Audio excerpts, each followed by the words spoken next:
Guard your heart around your spiritual peers. Open your heart to your spiritual community. And what do I mean by that? Click subscribe and hit the bell if you want to get more notifications about videos from my channel. Also, feel free to join Leah's self-love group on Facebook or check me out on Instagram at Leah H. Chantel for more updates.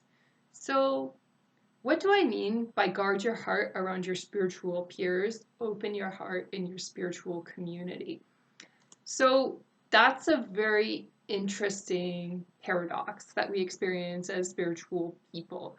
So we all need communities where we feel safe, where we can open our heart and be vulnerable and work our way through problems that we're working on sometimes. Hopefully, we don't have problems. Hopefully, we're living in flow, but even the most powerful people in flow from time to time will have an ebb and they will have problems that they need to solve. And everybody needs a safe community to talk to when those issues come up from time to time. But having said that, your spiritual peers may not always be the best people. So, what do I mean by spiritual peer versus spiritual community? There is a difference. Now, there are other authors out there who have content of their own. Now, if you want to become a customer of them and get a coaching and a reading because you think they're a great teacher, then yes, maybe they are a good person to open up to with your heart. But if you're not going to be purchasing their spiritual services, it may be a good idea to keep your problems to yourself, keep them guarded, and don't tell your peers about them necessarily.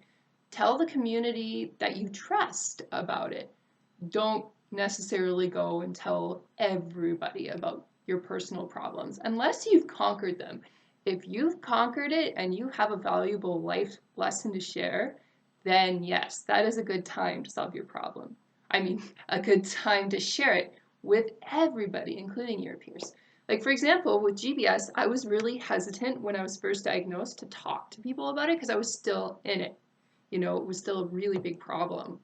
I was literally laying in bed, not able to move. So it was not a wise time to go sharing about it publicly. Although I did a little bit. When I had little successes, I would share about it publicly at time to time.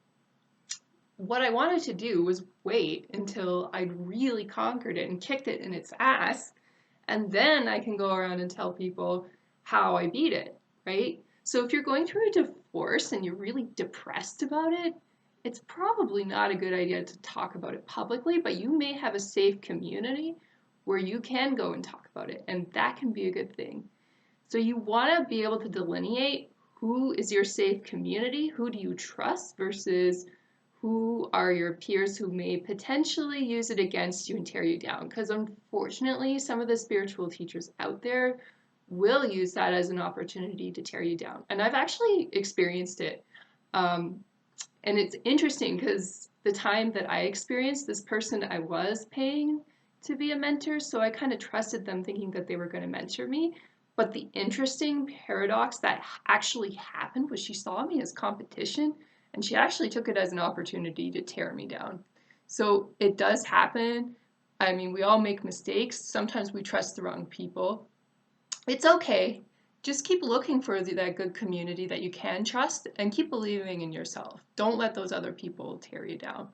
I hope you're having a wonderful day and take care. Bye now.